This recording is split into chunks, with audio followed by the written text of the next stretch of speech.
Hello, my name is James Spyro and this is Tech TLV 2025, brought to you by Calcalist and Bank Lumi. I'm joined now with Perri Finkelstein, Head of Business Development and Value Creation at Protego Ventures. Perri, hi. Hi James, how are you? Good, thank you. Thank you so much for taking the time. Thanks for being here. I'm glad to be here. I'd like to start, please, by asking a bit about Protego Ventures and what you folks do and where you invest specifically, and then we can talk more broadly. Sure. So Protego Ventures is the first of its kind. We are a Israel-based venture capital fund investing in Israeli defense technology. We invest in early growth companies, which means A round and above, typically with companies who already have product market fit and are already working with different government agencies here in Israel. Okay, thank you. So DefenseTech obviously has been a huge boom.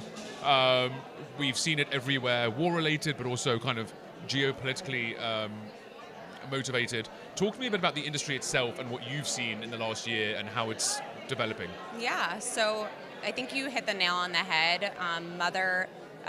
Necessity is the mother of all invention, right? And the world is changing. Israel is not left out of that changing world, and obviously post-October 7th, the need for advanced technology really grew. And what we saw very early on was that the entire way that we fight wars was changing. Tech was getting smarter, people were now using AI in systems that they had not previously used, and so what was once the way that we fought wars and once the way that we handled homeland security or defense-related issues was kind of thrown out.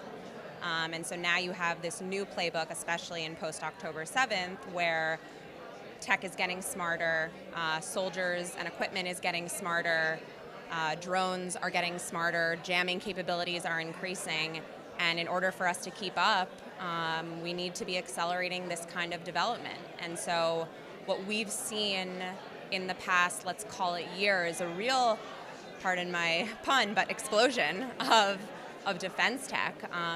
We, as a leading fund in the industry, we're very lucky that we have an influx of deal flow.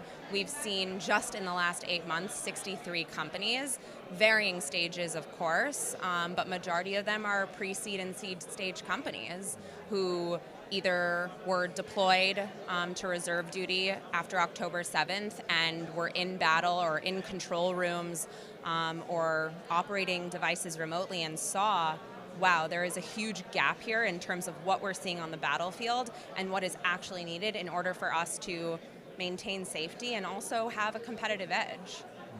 The synergy between the soldier, IDF, army unit, and then startup nation, entrepreneur, early founder it's very circular, isn't it? Because people go into the army, they see what the market needs, and they bring it out, and they kind of bring it to the to the market and to the public. Absolutely. I mean, that agility, especially in times of war, is what I believe is going to make Israel a leader in the space. Our first investment is a company called Extend. They are an AI drone-powered company.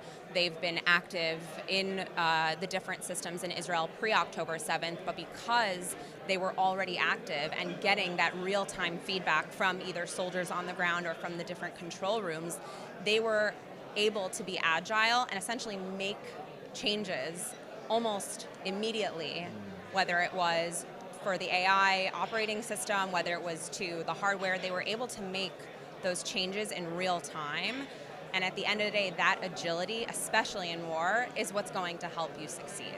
Yeah, definitely. And it's very funny because in some ways everyone's talking about defense tech now, and it's obviously, as we've mentioned, as we've covered, but it's kind of in some way it's natural evolution from cybersecurity, because Israel had a similar challenge, all those years ago when it was founded and it got attacked, and it was immediately on the defense from the moment of its creation or its independence. And so there is an evolution between kind of how cybersecurity grew and blossomed in Israel to defense tech now. You mentioned that you saw 63 companies-ish. What are you seeing that other folks aren't seeing? What's that special Protego Ventures eye identifying, and what can we look forward to in 2025? It's a great question. So I would say for us, it's two things. One, differentiation. Differentiation is going to be huge because at the end of the day, anyone can say that they're going to create a friendly fire application, or they're going to create some kind of anti-jamming communication system that's going to subside any kind of jamming that's happening from the other side. And so for us, what it really comes down to is differentiation in the proof of concept. Because we're focused on A round and above, we are talking to founders that have already proved that they have the product that is going to be different than the rest of the market. So that's number one. And number two, I think that having partners in Israel locally is a big driver for us, because at the end of the day, if you want to sell to secondary markets, whether it's the United States or a NATO country, you need to have that stamp of approval from the IMOD or from Mafat or Elbit or Rafael or IAI, and without that kind of stamp of approval, you're not going to be able to expand. And so for us, what we're looking for is those companies that already have kind of checked those boxes and have really differentiated themselves in terms of the tech that they're building and are already deployed and kind of working in the field.